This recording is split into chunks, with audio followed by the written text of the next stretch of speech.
Ethan, I'd like to welcome you to OpenboxProductions. Thank you for having me. Thank you. Thank you for being here. Yeah. So how's your day today? Good, man. I got a workout in this morning. Feeling good, feeling alleviated. Oh yeah, me too. I did a boot camp today this morning. Oh yeah? Yeah. What did you work? We did like a circuit, like a 3-minute circuit of almost everything, like basically from like kettlebell swings, Nice. rope, battle rope, to bicep workout. Yeah, yeah. Yeah, all that. Oh yeah, all that crazy. And then a little bit of like mixed martial arts, like little shadow boxing, what stuff like that. Sick. So. Where do you go? There's this place in Costa Mesa. It's called Defense Tactical right now. Okay. I go there for right now, and they also do a little bit of like training on weapons and stuff, like how to get efficient. Dude, you're out here to learn how to be a ninja turtle, bro. I'm just going with the flow. I'm just like trying everything of all the the workout. You know, dude. Gotta protect yourself. Where do you go? I go to Choose Fitness. Choose Fitness. Yeah, there's a few of them scattered. You can go to pretty much any one of them. I only know of them being in like SoCal, so. Okay. Yeah, it's a good gym. I get my workout in. I have like a split routine that I do every week. And, man, I've been consistent with it since like 2019. And right. It's like therapy, bro. It really just, alleviates your pressure for the day. And I feel like I go into everything I do really clear-headed. And it's great. Yeah. Do you ever do like a cold, plunge or? I've never done it. Have you? Yeah. Is it nice? It's so good. I did it today too. After the circuit, I went there. Nice. Did the plunge. Man, I can only do like 30 seconds. 30 seconds in, then I'm out. And I did a little bit of sauna, and then I went back 30 seconds in, and then out. So it's just like, but man, it's cold. Like, it starts like burning like your whole entire body, and I get like really, really red. Oh like, shit! Like so red. Like people ask me like, dude, did you get sunburned? I'm like, no, I just went into the water. You know. But also, am I allowed to cuss? I just cussed. Oh fuck yeah, dude! Oh fuck yeah! Kareem, fuck. Yeah, Go for it. All right, sick. This man. This is a safe place. You know what I mean? Man. All right, we're safe from the liberals and the conservatives, dude. We're out here spreading communism. This is 18 and older. This podcast is for 18 and older because we as much as I like to try to dig deep into production film. I mean, there's a ton of shit that goes on with production and film too. So it's like it's a place where people can, at least like relax and vent a little bit and kind of like, what you like about film, what you hate about film, and then like all that kind of stuff. So absolutely. So I actually met you on a set. Yes, we did meet. We cannot say the name of the film yet. We can't. Because I want to respect Brandon's wishes. He doesn't want anybody to know about it and all that kind of stuff. So we met on that set. Mm-hmm. How long have you known Brandon for? Well, I knew Brandon. We both went to OSHA together. That's the Orange County School of the Arts. If no one knows what that is, not the contractor people who do building stuff. Dude, I always tell people for a second I was like, wait, what? Oh, okay, I know what you're talking about. People always like OSHA, like the high school / middle school. We got like 7. It's Ocean View High School, right? The Orange County School of the Arts. Okay. Yeah. Oh, so not Ocean View High. It's a different school. I think that's a different school. Yeah, because there's Ocean View High School and Marin High School. And all those are out here in HB. Yeah. The Orange County School of the Arts, OSHA, is on Main Street in Santa Ana, and there's like 16 different conservatories. Right. Brandon and I met. He was a grade above me. I must have met him my freshman year, and we were both in the Film and Television Conservatory there. Okay. And we just always got along. Always liked movies, talked about them in passing. Since we weren't in the same grade, we didn't really see a lot of each other. In classes, but whenever I'd see him, it'd always just be pretty casual, cool conversations about directors, our favorite movies, stuff like that. So yeah, we got along pretty well. Did you want to do that when you went to high school? Did you want to do film, or like did you always have a passion? Were you always filming and stuff like that? Yeah, dude. I can think as far back to like being like a kid, man. I was making flip books. Oh wow. Yeah, I was like 4 years old making flip books with like those what are they called? The sticky notes. Oh, okay. Yeah. Oh yeah. Yeah, you just kind of see the ball moving, and yeah, dude, I was drawing balls on pages. It was That's pretty cool. Pretty fun times. And then I at first I actually wanted to do animation, like 3D animation, like Pixar, stuff like that. And I remember like being like, oh, man, I must have been 11 years old, and I went to tour DreamWorks. I had a connection there, and they just kind of showed me around the studio, and it was really cool. I saw like every floor they had a theme for the specific movies they were working on. Oh wow! And at the time, I think they were working on like this Bollywood Monkeys movie that never came out. They were doing Kung Fu Panda 3. Oh wow! So like every floor you could see like the theme was in regard to the film that they were working on, and everybody on that Makes project. And then as I kept kind of focusing on film, you had to interview to get into OSHA. So I created like a short film.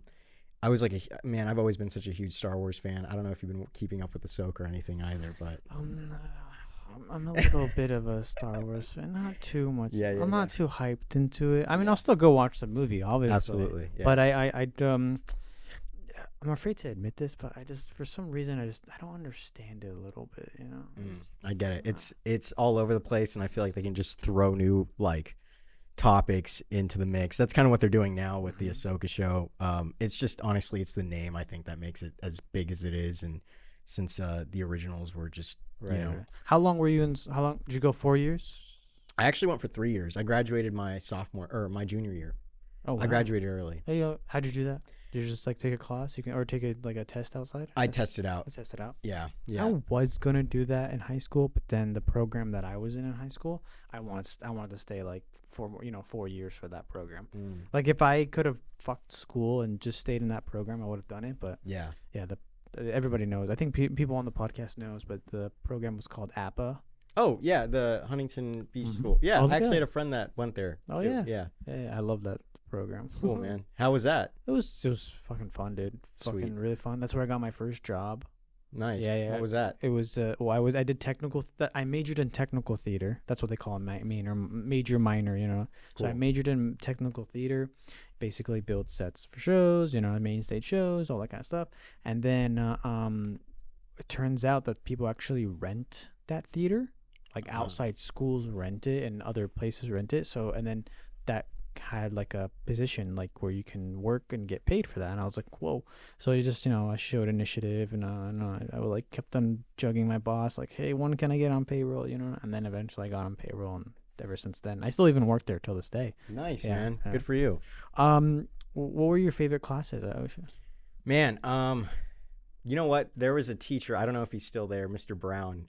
He was there was conflicting opinions on him when we went to school there. He was, I don't want to say he was honest. Okay. I appreciated his honesty whenever we'd turn in a cut. Right. And he was always, I don't want to say harsh, he was just honest, which I'm an honest person. I appreciate people who can just get straight to the point. Right. He always kept it real. So And beyond that, his classes were just very narrative oriented, and I'm a huge fan of like narrative. That is the track that I did in college. I did the my screenwriting specialization and production, and I've always just really been into story. I'm also really into stand up. So like, whenever I can hear and visualize a story in my mind's eye, and somebody can, bring you into the stakes and create empathy around, whether it be the person on stage that you're watching perform when you're watching, stand up, or even just in a film. Right. I think that's why we go to the movies more than anything. I think it provides us something to relate to when we can't feel like we can relate to anything else in life. And that to me is honestly the biggest reason I'm in film. But that's also another reason why I just appreciated his teaching methods, Mr. Brown at OSHA. And beyond that, there was other classes we'd take. And what was great about OSHA is that we would get hands-on experience, like just filming whatever we wanted to shoot. Hands-on experience. It was dope. I loved it. And lot of failures, and that's the time when you want to screw Yeah. up. You're in high school, it's low stakes, but I honestly, in retrospect, I really appreciate the time I spent there, and just everything I learned. Yeah. Is there anything you hate about film? I don't really ask that question a lot, but yeah. I always ask people what they love about it, but I never asked anything what they hate about film. Yeah, you know what? I mean, if you love anything, there's something you're gonna hate about it. Like I think that goes with anything in life. If you have a strong passion for anything or anyone, there's always that one thing that you're like, oh my god, dude, I can't stand this about you or it. But I think it's man, I really think it's the. Sorry, we got neighbors across the street. I got, dude. There's people everywhere. I mean, just in the building next. Next door is a dentist office. Oh, they're laughing real hard over there. Sorry about that. No, you're good. But man. but you were saying showing them pearly whites with them smiles, laughing, dude. No, what I hate. That's a good question, man. I think because it's just like you it's an industry that you love and you want to work with, and then you can't just say you can't say something that I hate about it, because then. Yeah. It's like. Yeah, and you know what? I think it's entertainment. The entertainment industry itself is. This is one of my biggest rants in the last few years, especially with social media. Yeah, I feel like to get anywhere today, it's like. I think of the artists that think deep and try to convey story in their character. And I feel like to get to that unique place and to share that unique idea, you really have to sit alone with yourself and ponder the absurdities of life. But not only that, you have to maintain your integrity as an artist. And I think when you don't maintain that integrity that makes you who you are, you're not making anything original. Right. You're creating content to just put yourself out there and expose yourself to the world, which is great, and I think that's something that a lot of people in this industry do today. It's just a lot of content being pushed out. But to me, it's like, how much of that is coming from you? Like, how much of that isn't just for attention, right? And how much of that is for money? Yeah. How can we bring the subscribers in? How can we bring the money in? Yeah. So you kind of hate that kind of aspect of the film industry, kind of. And I understand it. I get it. It's a business. It is. Yeah. And I think we're in like a time with film today where it's like, you're seeing a lot of just old shit recycled into the mainstream. Yeah. And we were just talking about Star Wars. It's like guaranteed cash grabs. Like it's gonna. I mean, there's not one that hasn't made $1 billion. They all have made $1 billion. So absolutely. It's like the only people are watching. They're just they're watching it because of the name. Star Wars. Yeah, and I think honestly, like, I love counterculture. I think back to like the 70s. Like, man, those movies were just revolutionary, and I think we live in a time today where it's hard to decide where the truth is. Mm-hmm.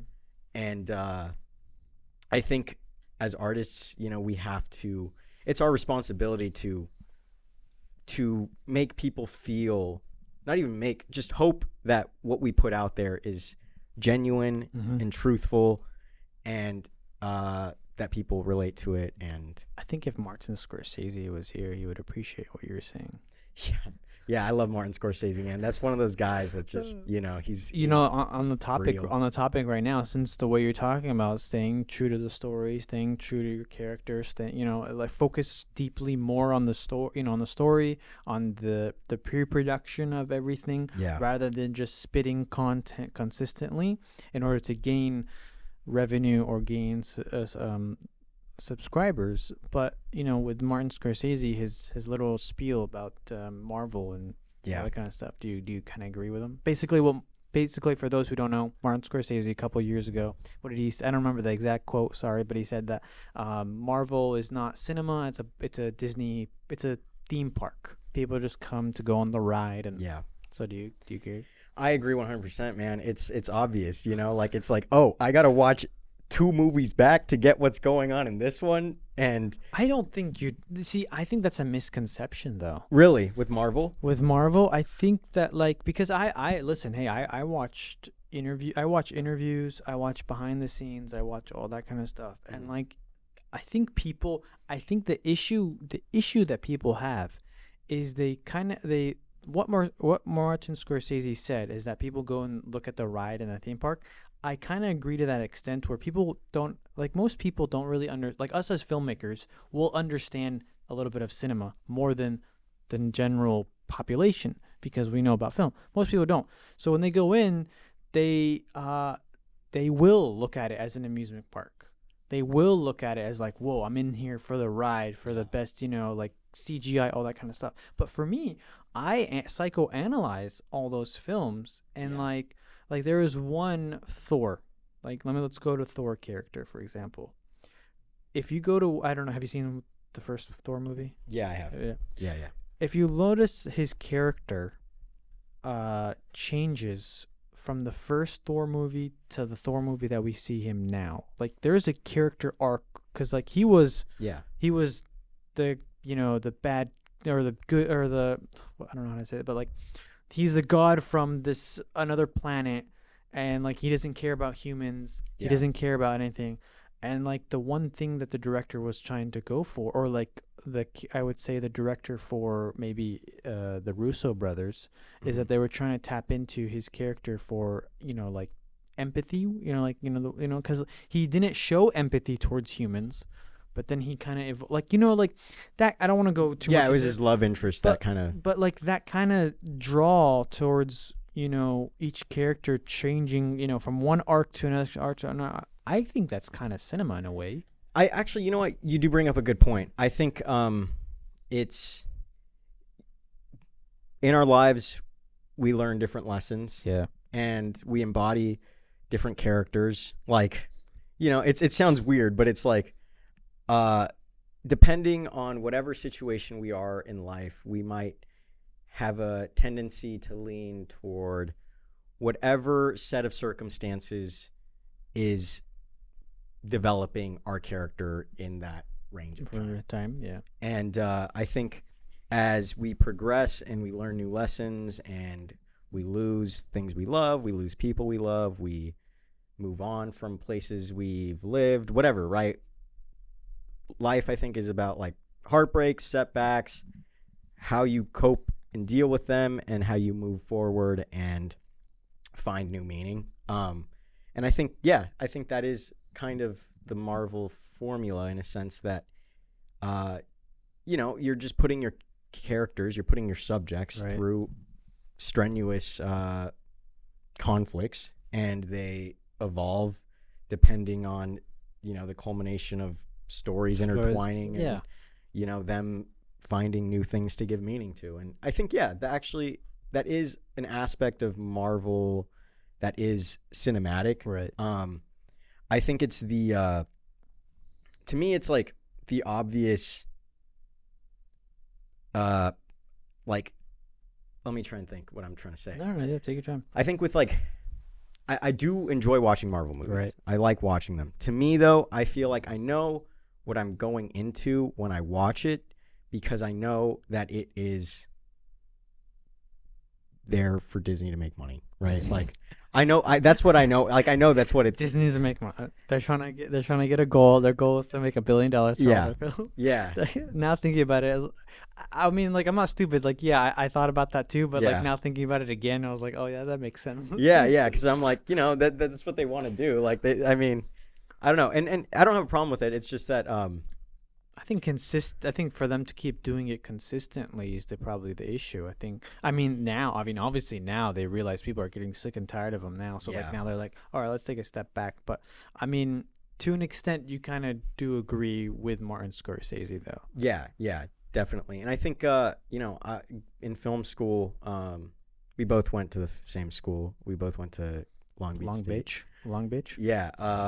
With studying screenwriting, we did a lot of deep analysis of plot and character, and watched a lot of old movies, old cinema. Where's your professor, just real quick? He was a new one, Professor Seung-hoon Jeong. No, I don't know. Wait, sorry. Let me ask you this. Did you get into the narrative production track or the theory? I got into both, but I stuck with theory because I got all that hands-on experience at OSHA, so I felt like... Whoa. Hold your horse. Hold your horses there. Wait a minute. You got into both of them? Yeah, I applied to both initially. Shit, no, I only applied to narrative, but I didn't get into narrative. I got into theory. You like theory? I love it. I'm a weirdo, bro. I love just analyzing things super deeply. I fucking hated theory, dude. Dude, that was the opinion of most people in I wanted to make a fucking portfolio, and I got stuck writing. No, I got stuck writing fucking essays. Yeah, I loved it. I loved like just analyzing. So you loved writing like 12-page. Writing in general. Did you take Larry Smith's class? I don't think so. No, I didn't. Dude, all the professors. I don't know if that was his name. I can't remember anymore. That sounds familiar. Because there was okay, real quick. Yeah. His class. My friend was telling me about his class because he took it, right? And he's like, "Hey, that class has a 10-page paper that you have to write." Oh God. And I'm like, "What?" And he's like, "Listen, you can't bullshit that. You can't bullshit that paper because Larry Smith looks at everything. Like he keeps up with the Times, the LA, you know what I mean, the news. Like he keeps up with everything, so he knows if you're bullshitting him or not." I'm like, "Fuck, how do I get rid of this?" So it turns out that if I took two like writing classes in the summer, I didn't have to take his class. Oh. So I took two. So I was like, "Fuck, let me sign." So I signed up for them. I took 2 writing classes in the summer. They were fucking easy. Yeah, I did them. And then I didn't have to take his class. Nice. Oh, that's it. But yeah. So you really sorry, real quick. But you like theory? Wow. I do. Yeah. So that's the other thing about me. Like at OSHA, I was never really into like the tech. I mean, like I'm into the technical aspects of film. You know, like I think it's interesting. I mean, real quick, you're an editor, right? I edit and I do videography, so I'm capable of doing that. You know, is it the thing that I'm most proficient at? No. I'd say the thing that I'm most proficient at within like film is story and writing and character more than anything, and just analyzing things and deeply analyzing, which is why I appreciated theory. Like, I was that guy. I was like the only one like ever like raising my hand like in the theory class. Yeah, dude, and everybody knows. Yeah, everybody's like, dude. So wait, what was your title? Like, there was a documentary. There was documentary. Yeah. There was so it was just screenwriting, right? Screenwriting and production. Screenwriting and production. Design. Something production management. That's it. Yeah, production management. Yeah. You know, I kind of regret. So I hated that school. I'm gonna just flat out say that. Sorry. But I kind of regret. Because I wanted because I wanted to work, dude. I wanted to start fucking working. Yeah. So I wanted to find an easy route out. And I said, you know what? Maybe just do editing. Just fuck it. Just go editing. But now, if you ask me, first of all, if you asked me to do it again, I would probably say no. Same. But if you asked me again, would I do it again? I would probably say yes. And I would probably go into screenwriting. Really? Well, because like I want to be a director. And to be honest, nowadays most directors are writers. Yeah. And I fucking write like shit, like poop shit. So I just like I wish like that would have that could have helped me emphasize my writing. I mean, it's never too late. You can always take a writing class now, but I don't know. I get a little scared sometimes. You know what? I took was it Judd Apatow's master class on master class. For anybody who doesn't know, yeah, dude, and that honestly, you know, so what really got me into film, and specifically the types of films that I want to make and stories I want to create, are comedy. I love comedy, bro. Like it,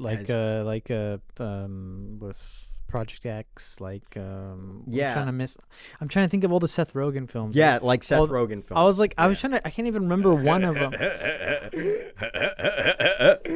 Yeah, that guy. Oh God, Sausage Party. I forgot all his fucking movies now. Yeah, Sausage Party. He did 40-Year-Old Virgin. 40, that was with Judd Apatow. Yeah. This Is the End. Yeah, there you go. Now they're coming back. Pineapple Express, Super Bad. Good Boys. Good Boys was a good one. Yeah. I did a commercial for that. No way. Yeah, I did. I was College Humor. Yeah. I was hired by College Humor. They hired me, and or like as a PA. I wasn't like a writer or anything like that. And then they were hired by Paramount to do, or no, not Paramount. Sorry, Universal. Yeah. Sorry, Paramount. They were hired by Universal to do a commercial for the Good Boys, and we got dope. all the characters and everything. But yeah, and we got to go to Seth. I don't know if I'm allowed to say that, but we got to go to Seth Rogen's office. Oh yeah, Point Grey. So I don't know if I'm allowed to say that, but you know, it is what it is, bro. That movie's been out for a time while. ago. It's been out for like 4 years. It was like 4 years. So I think my NDA and all that kind of stuff has been expired by now. Chilling, man. But yeah. So comedy. Yeah, dude, that's always what compelled me. You know, and like growing up, in difficult times, comedy was always like that outlet for me. Do you have in your portfolio? Do you have like shorts and stuff, or? I actually have done sketch comedy, and it's not on my portfolio. Okay. I should probably put it on my portfolio, but should probably. Yeah, unless the reason why is like it's like you felt like with all this, like you looked at it and you're like, oh, this is shit. I don't think I should post it. But I mean, unless you don't feel that way, like what? Well, how come? Why? I mean, honestly, that's part of it. Yeah, like I feel like my comedy, my voice with comedy. Honestly, right now I'm kind of like not really sure what or where I stand with my voice. Kind of like in the void right now. Yeah, dude. I feel like that's another thing. Like limbo. You're yeah, in limbo. Yeah, exactly. I have other like void is different. Yeah. Well, yeah. I am also in a void. No. A lot of my other friends are musicians, and I'll talk to them about how sometimes like what their creative process looks like, and for me, I need like months of time to just absorb the world around me. Like I'm just like this intuitive sponge, and I'm just feeling the world and like taking it all in and forming theories and opinions about things. And I'll like write, like if I pulled out my phone, I could scroll through like a bunch of like random notes, right? That'll just be like inklings of an idea. Do you actually carry a notebook with you? Or I do. Yeah. I do occasionally. If I don't have it on me, I'll just put it in my notes app on my phone. Right. But I have like multiple notebooks. And then I'll kind of, if I'm feeling like I can develop that idea, I'll come back to it and I'll be like, okay, wait, there's something here that I can, tie into like a script or maybe like a joke. Cause, I was doing stand up for a little bit. Whoa. Stand up. Yeah. How's that? Oh man, that was actually, it was going pretty good for a bit. I stopped last year and I've recently kind of been getting back into it again. The reason I stopped was because of school and just focusing on all those damn essays. I just want to know, like, do you have fear when you go? Oh, bro, all the time. Yeah, dude, all the time, bro. I've gotten kicked off stage once. Do you ever try to picture everybody in their underwear? Does that work? Let me ask. Have you ever done that, and does it work? I just go up there and bite the fucking bullet. Like I don't picture anybody in anything. I just without anything, Where do you go do stand-up comedy? Anywhere I can find an open mic. Yeah, like I started out in Santa Ana. There was an open mic on it was McFadden's. It was right by OSHA.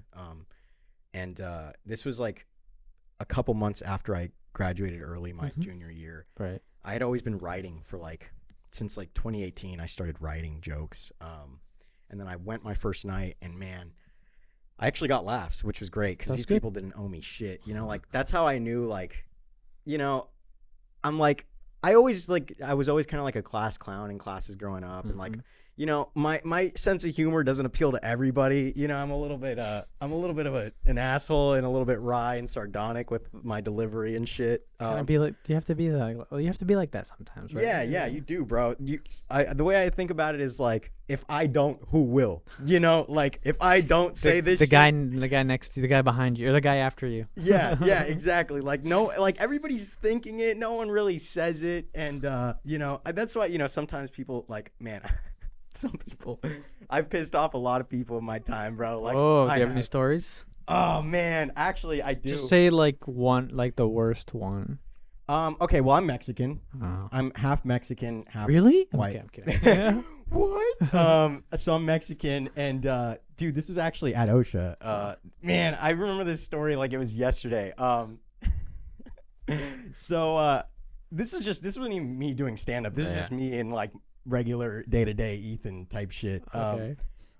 My fucking teacher's desk literally like falls apart. Like I don't know what happens. It just unhinged itself, and it's like falling in midair. I was sitting next to his desk, and let me preface this by saying there was a group of people in that class that I never really spoke to, and like I kind of kept to my like group of people that were sitting with me at that table. Kind of quiet people, yeah. Yeah, but I could always see that they just didn't like the shit that I was saying. And again, it's like it was a polarizing time. This was during like Trump's election presidency. Oh no. And you know what? I don't take sides. I don't take political sides. Okay, I don't. I have opinions and I just express them. Mm-hmm. And if someone can enlighten me to a different opinion, I am open-minded to hearing it. Okay. So the desk falls apart. Yeah. And I'm like, oh shit. I'm like slow motion, like going over. Like I pick the desk up like midair. It's a weird desk. Right. And I get under it and I just screw it back in. Like just screw it back in. And my teacher's like, how the fuck did you do that? I'm like, oh dude, like when you grow up Mexican, they just teach you to like fix shit like immediately. Like they have you mowing lawns and fucking fixing shit half-assed like around the house all the time. And I said that, right? And I'm not thinking anything of it. I grew up Mexican. Like that's just like. Well, did they know that you're Mexican? I don't know. I'm assuming I don't think they did. That's why. That's a thing too, because a lot of people don't assume that I'm Mexican sometimes. So I think so I'm assuming like you got in trouble or something. The teacher thought it was funny. He knew I was Mexican, right? And like my little group of people, and it wasn't just like an echo chamber of people like, oh Ethan, you're so funny, you know? Like it's like, you know, like it was just they were chill people. Right, that's it. So I said that, and then some girl gets mad at me. Dude, this was so funny. She goes, I don't think you should be, like, joking about that. And I'm like, okay, but, like, why? Like, and she goes, well, it's just offensive. It's not right. And I'm like. I think nowadays everything is offensive nowadays. Yeah, and I was like, well, I'm Mexican. Like, that's really true. Like, I have, like, had to fix things, like, in the spur of a moment, like when it's falling apart. That's been my whole childhood. What the fuck are you talking about? That's been my whole childhood, dude. Like I have to you have to be quick on your feet sometimes, right. You know? And it's another reason why I love stand-up, dude, because it's like you got to be quick on your feet. Face the road. Yeah, gotcha. Yeah. Getting a little excited. Not here. the top, but just the front. The front? Yeah. Oh, this way.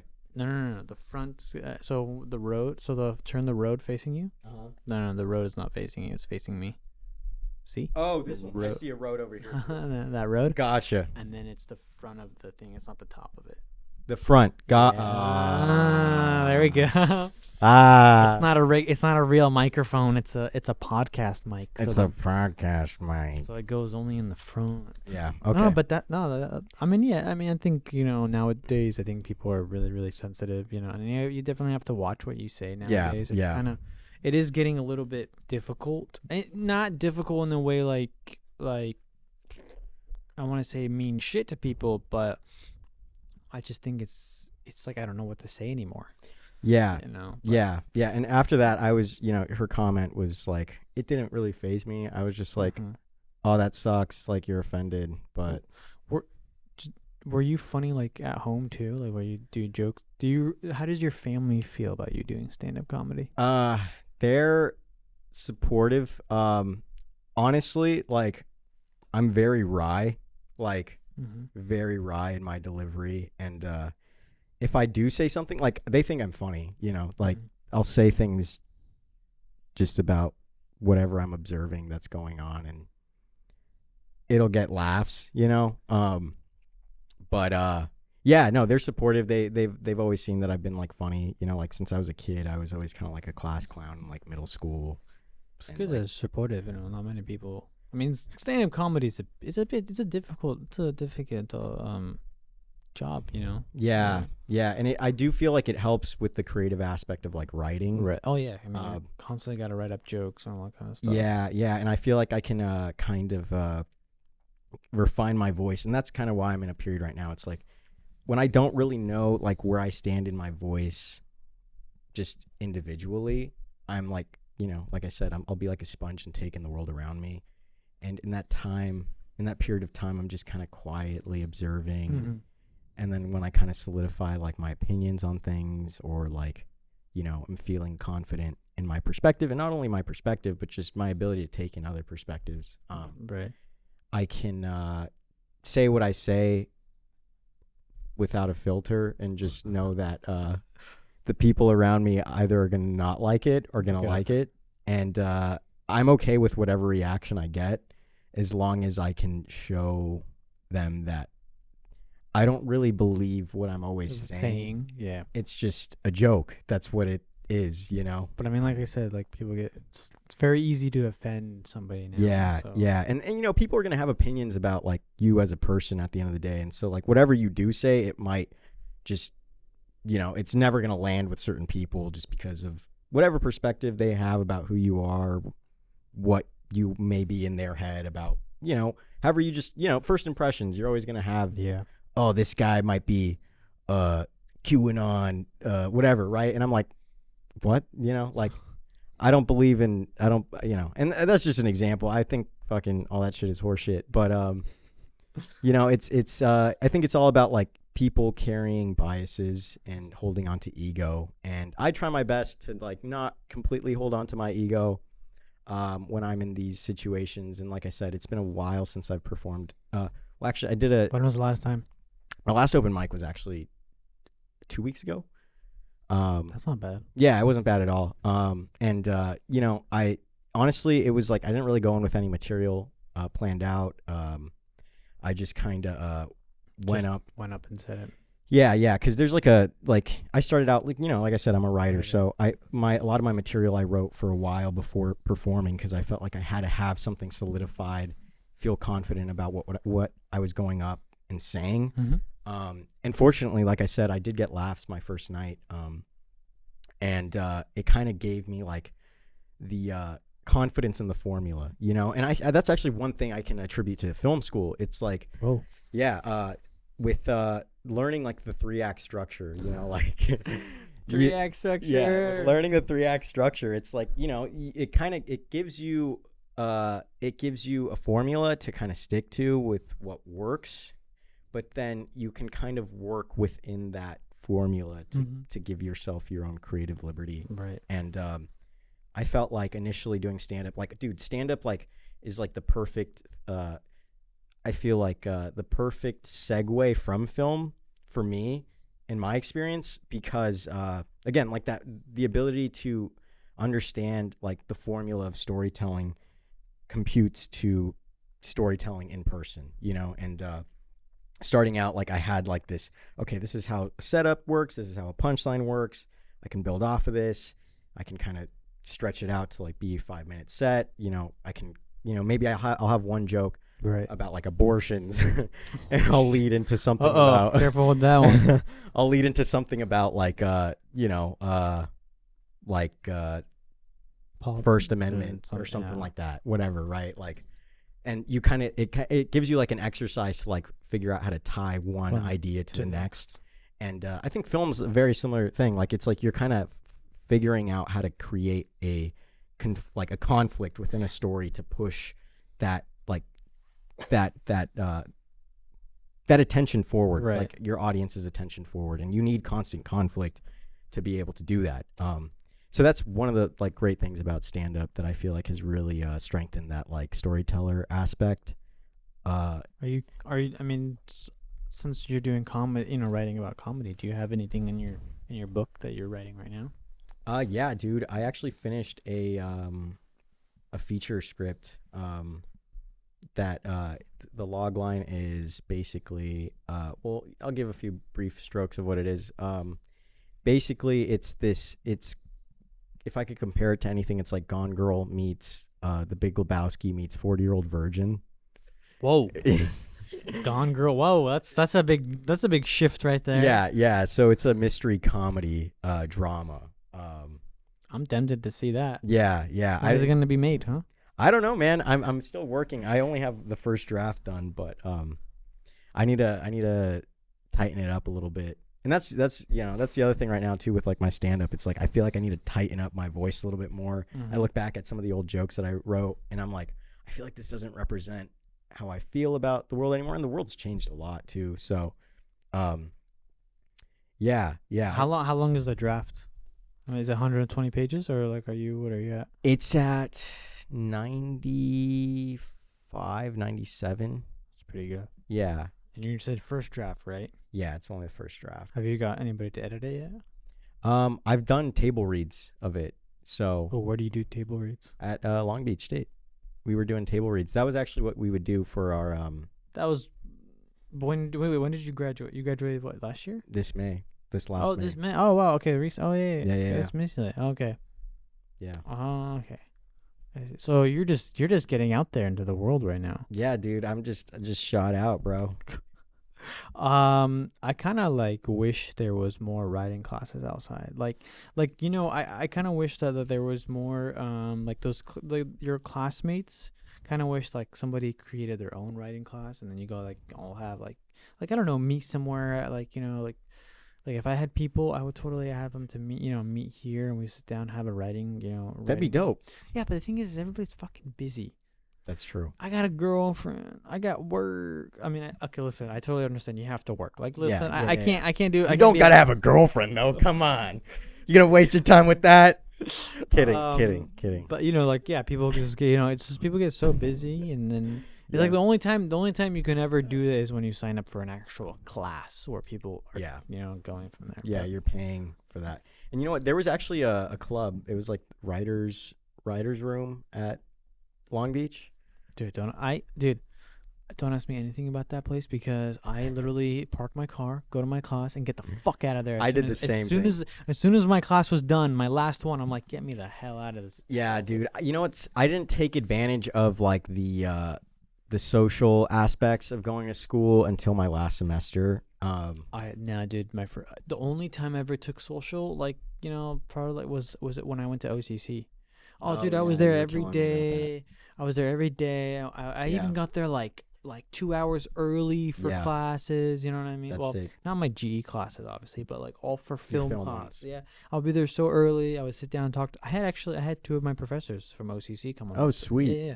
So I would sit down and talk to them. Pick their brains. You know what I mean? Because at that time, at that time I knew some stuff. Yeah. But I want more. Yeah, you're hungry, bro. I'm hungry. Yeah. Hungry hippo, dude. But yeah. Okay. So writing class.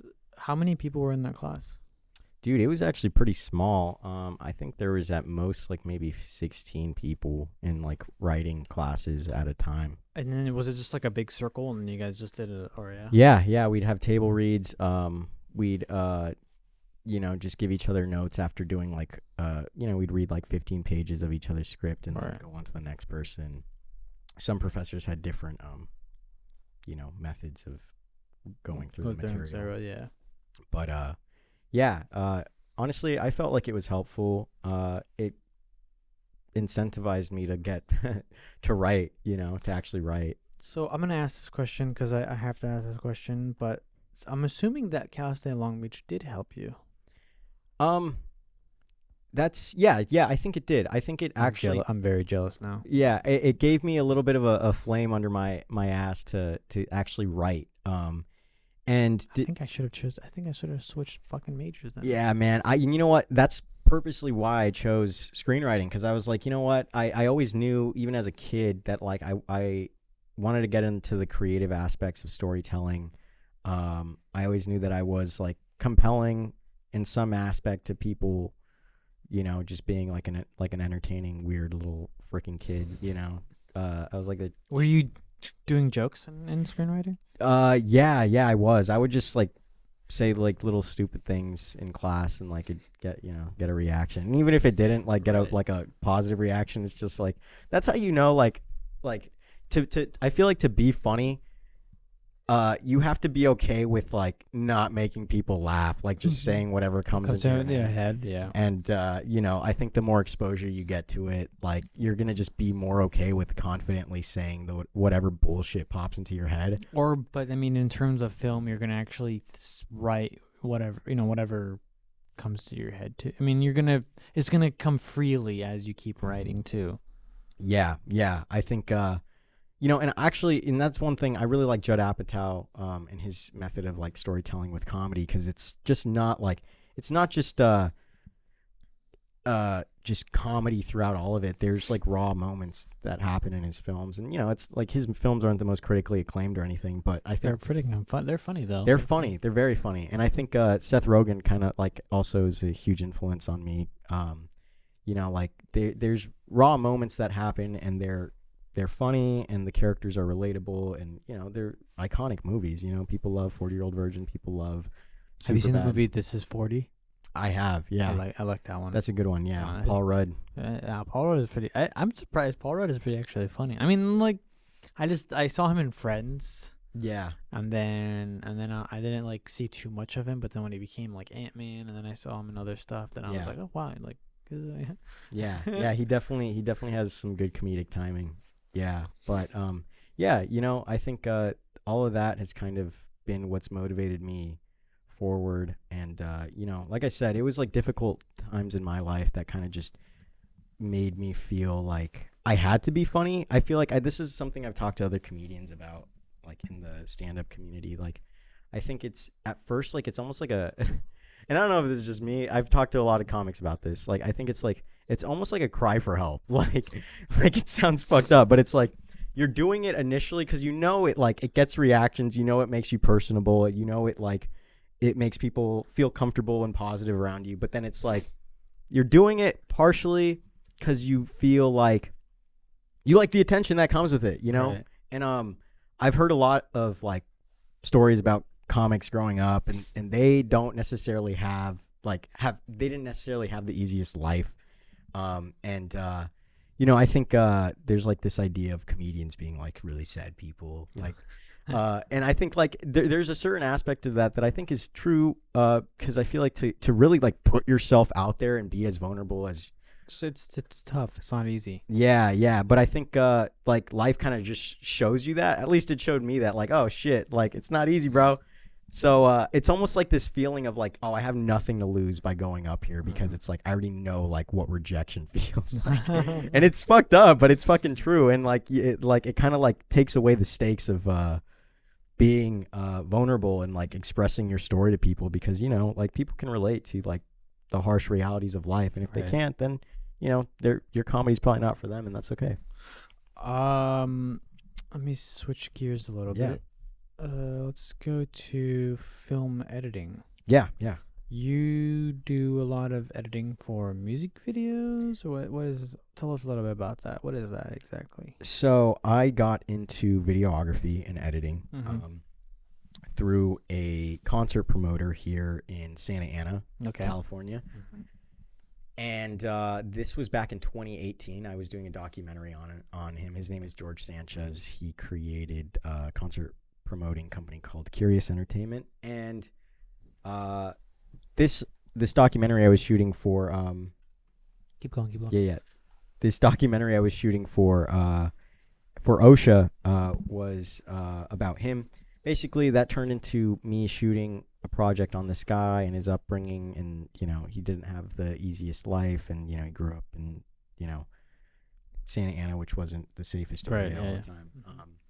Anyway, it's like this rags to riches story, and I was going out to film a lot of these events, and I was like 17 at the time, shooting at like club events for him, and like just a run and gun shoot, literally, just getting B-roll. What camera did you have? It was actually a lended one from OSHA. It was a Canon C100. So this was during the time you were in OSHA before. So this wasn't that 2018. 2018. This is my second. I graduated my 2019 year, which was junior year. I was a junior at the time. But this is separate from your own company. You have your own company, right? I do now. Yeah. Oh, okay. So you're doing that, and then that's what got you started into. Okay. Yeah, and so my first job was filming burlesque shows at this nightclub in downtown Santa Ana called the Copper Door. Never heard of it. Yeah, so it's right there in downtown Santa Ana on 3rd Street. So just everything like country music, rap music, all that kind of stuff? Or a lot of it was like funk, rap, hip-hop. Any celebs? Yeah, dude. There was Ice Cube was actually, this was the first year. Ice Cube, there was E40. Did you get any photos with them? I did, yeah. Tyga was one, that rapper Tyga. Oh, The Game, that guy. Yeah, so there's been a lot of guys, like a lot of pretty famous people, Cheech and Chong, and that was all through this promoter. Yeah, so that was really cool. And honestly, that like a lot of those promos I was shooting for his company initially were all like, I was just doing it for free just to build up my portfolio. And it's like, dude, of course, like I loved watching, the shows I was going to. It was like an opportunity, to gain experience, kind of thing. Yeah, yeah. Did you? I mean, for running and gunning, do you like that a lot, or do you like more narrative control in filming? It's been a while since I've done anything narrative. The last time I did anything like personally that was narrative was back in 2020. I wrote a comedy web series with like myself. I was acting in it. This was following, I made like a few sketch comedy videos with some like friends who were just like really fucking funny. I'd always like, I went into OSHA initially with the idea that like I wanted to do comedy. Like I knew from like the start, like comedy and film were like my bread and butter. But do you kind of do you like the run and gun kind of thing for film? I do, yeah. It gives me the ability to like network and be, out there and meeting people. How about the technical aspects of it? The technical aspects, it depends, because it's like, I feel like depending on like who you're working for, you might have less time to get footage. Yeah. If you have a good amount of time to get footage of like acts on stage, you can get your shots all nice and clean, and get that angle you're looking for just right. And yeah, so I've been fortunate enough to like have time with sets that I'm filming, to get really clean shots. And so, I've been able to do well in that aspect. And I'm already like pretty extroverted as a person, so I like talking to people backstage and like even people in the audience. Like I'll talk to everybody, so. Do you, what program do you use for editing? Premiere Pro. Do you like that? It's the only one I've used. So. Oh, interesting. Yeah. So you haven't dabbled with anything else? Final Cut? No, iMovie. That was like what I started out with. It's the iMovie is the basic of Final. It's the basic before Final Cut. Yeah. So I started out with iMovie like when I was like a kid. You never took any editing class? Did you ever take any editing? I did. Yeah. Only for Premiere though. Yeah, just Premiere. And at the Cal time, State Long Beach or OSHA? OSHA. Yeah, and that's the reason why I didn't even do like editing or like production at Long Beach, because. So you know what? Now thinking about it, it's a fucking waste of time. Perhaps. I don't know. I didn't do it. It's a good thing you didn't. Yeah. Now thinking about it, it's a fucking waste of time. I should Yeah. have actually done. See, that's the thing I hate about because like these counselors, they don't sit you down. They don't have a conversation That's with true. you. Yeah. All they tell you is like, hey, you have to take this class, you have to take this class, and you have to take these two classes in order to graduate. Yeah. That's it. And I'm like, or you can choose between all of these classes. And I'm like, how do I how do I you're asking me to choose something. Mm-hmm. When like I don't get if there was a time where they let us like test each class, that would be fucking amazing. Yeah. Like yeah. maybe in the summer, instead of giving us fucking orientation about the whole entire school, maybe just give us an orientation about each classes. Yeah. That would have been beneficial. Like like this class is screenwriting, or maybe okay, fine, if you can't do that, have an open house or like an orientation for film day, like call it fucking film day. And this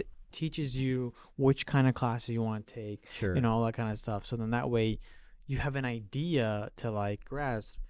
I was looking for the easiest way out because I just want to get the hell out of there as fast as I could. Yeah. But yeah. So wow, no editing classes. Interesting. No, man. I mean, you don't need it, dude. You can learn editing. Yeah, it's all on fucking YouTube. Yeah. Seriously. Yeah, that's where I learned like 90% of what I know. Yeah. And like at OSHA, I we had editing classes, and we would go through like recording audio and just all that stuff, and it was helpful.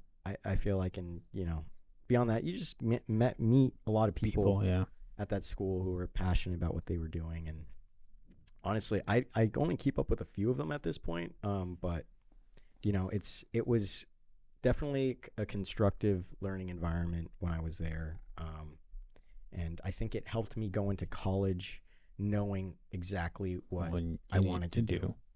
Yeah. Tell us a little bit about your company. So, what's the name? It's just Ethan Wells Films, dude. Like, it's just Ethan Wells. Yeah, he films, So I when did you start it? And yeah, honestly, it's like, it's just it's kind of just fallen together, I guess. Like, it's just kind of. What year did you think like what year did you come up with the name and all that kind of stuff? This year. Oh shit! Yeah, yeah, dude. I thought it was like 2-3 years ago. No, I mean I was filming 2 or 3 years ago. Like I started filming 5 years ago, back in 2018. Like that's when I really started putting promos together. Like I said, my first job was filming burlesque shows. So like, dude, this was so funny. My mom would be dropping me off at like the club, like to film like women, half naked women, bro. And she knew what I was doing. How old were you? I was 17 years old, bro. Filming like half naked women, and I saw. You have to enter the club 18 and older, not 17. I probably shouldn't have said the name of the company. Too late. Yeah, it is what it is, bro. But yeah. So like that job was like the first job where I was actually getting like experience filming promos, putting them together like in a 1 minute little. Was that? But the thing is, was that all you? Like you were sound. You were the sound operator, the film, the cinematographer. You were basically everything. Run and gun shooting. Yeah. All shoulder mount and everything. Dude, it was all handheld, bro. I just went with the handheld, bro. Fuck. Yeah, dude. And honestly, it came out clean. Like I never had any complaints, you know. Like I liked the work that I did. So now so all your company, all the stuff that you do, like, or you've done so far, is all video. It was all like club shooting, small promo videos, and all that kind of stuff. Actually, that it's all been like live event stuff. So. Do you have any narrative on your not, I'm not judging, I'm just asking if just, do you have any narrative or no? I don't. Other than the web series that you mentioned. Yeah, I don't have any actual narrative stuff available. Honestly, I can like link my YouTube to it. I have a bunch of like just sketch comedy, documentary stuff I've shot. What's the goal now? The goal, long-term goal. Man, that's tough. I'm kind of in like this, like I said, limbo. Yeah. Because it's like, you gotta eat, you gotta take care of yourself, you gotta, you gotta eat, yeah. You gotta go get a job. Yeah, you gotta do all these big boy things, and that's the thing about it. That's the thing. You as a filmmaker, you fucking want to stop all that shit, and all you want to do is just focus on film. Yeah. But then like fucking life hits you, and you're just like, shit. Yeah. I gotta go find a fucking job. Like, I'm at the point where when I first started filming, dude, I didn't give a shit about the money. Mm-hmm. Like I wanted to work for free. I wanted everything for free. I even at this point, there are days like where I'm like, dude, if Netflix came up to me and said, hey, would you want to work for free? I'll say it in a heartbeat. But like, at the same time, it's like you can't really do that, because then like, first of all, that's considered slavery, kind of. Yeah. Kind of. Yeah, if they don't treat you well, if they treat you if I'm working for free and they treat me really, really nice, then that's not slavery. But yeah. and then like, obviously as you get older, like life kind of hits you, and then you gotta start getting paid for what you want to do. I till this day I still do free shit. Like hey, like Brandon, it was free. Yeah, it was a favor. You know what I mean? You owe me one, I'll owe you one. Yeah. I think that's the thing about film. It's like, hey, you owe me one, I'll scratch your back. Yeah. If that's the case, but Yeah. But yeah, what's the goal? Man, Well, right now, man, I'm like, I want to focus on. Honestly, I really love filming live events. Yeah. That's something I never really saw myself going in that direction, like toward.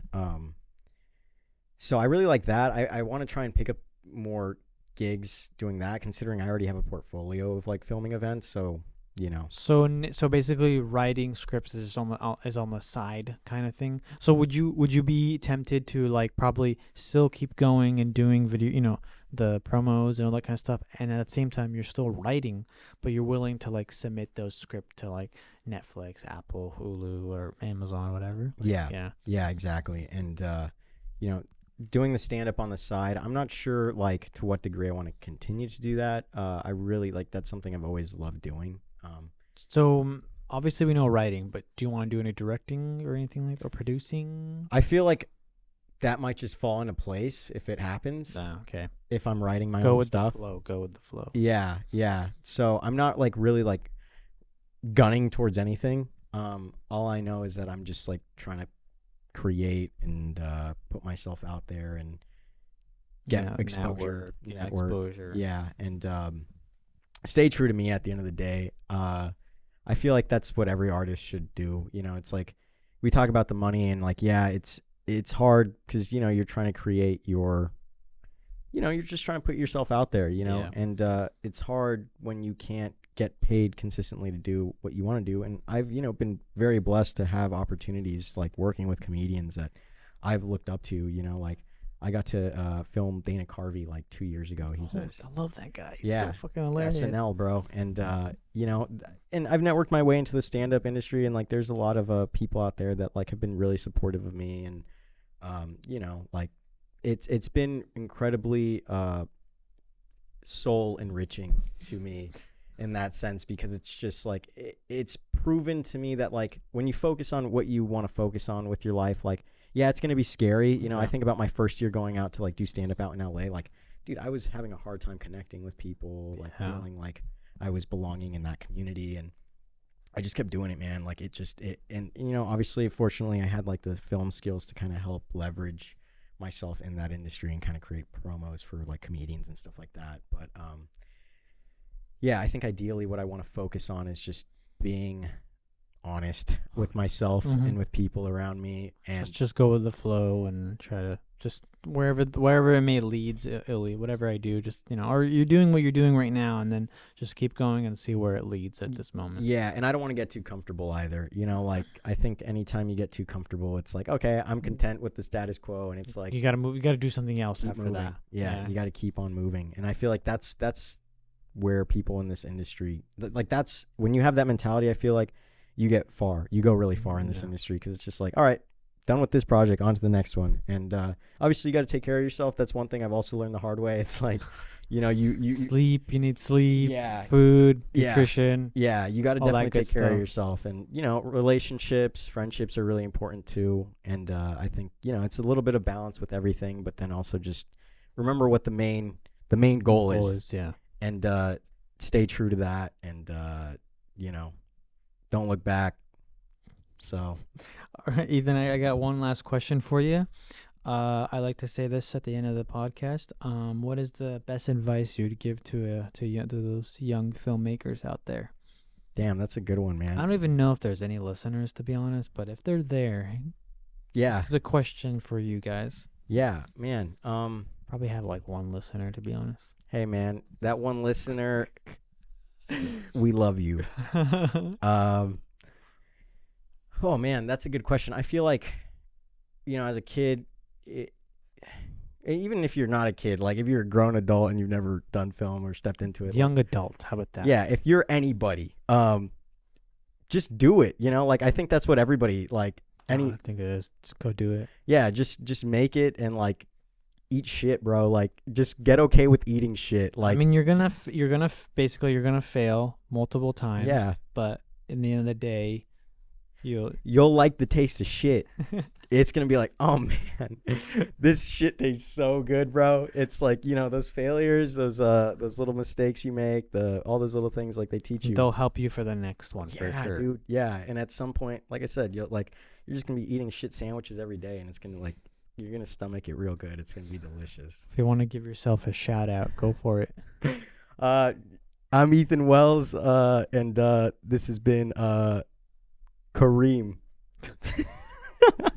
You don't want to give like your Instagram or something? I mean, yeah, I guess my I don't know if they wanna follow you. Yeah, dude. At Ethan. This is what networking's all This about. is networking. Hey, you never know. Maybe like Netflix watches this and they need a comedic writer. There we go. There's your comedic writer. Well, Yeah. you got to send them some stuff though. Yeah. I'll send them some nudes. Netflix, come at me. Yeah, at Ethan E. Wells. You can see all 5 pictures I have up on my Instagram. I don't post shit, dude. I don't post anything. But dude, I don't know. It's a little nice shout out to give people, the option to, follow you or to keep up with you if they wanna. I don't know. I mean, it's all networking. Yeah, man. you know what though? I should be utilizing my social media more. Yeah, so. but I mean, it's like this is right here where people follow and then they DM you and then they hire you and then that's you never know. Yes, there are so many sketchy people out there online. But you want to be safe, but. I'm actually bringing real people here, so they're not a robot. I promise you. Real recognize real, man. Yeah. Thanks, Ethan, for being on the podcast. Thank you, Kareem. Man, it's been fun. We gotta bring you again, man. Yeah, absolutely. Definitely gotta come back. Yeah, dude, I'd love to. Yeah, this has been fun. Yeah. All right, guys. All right. Peace Out.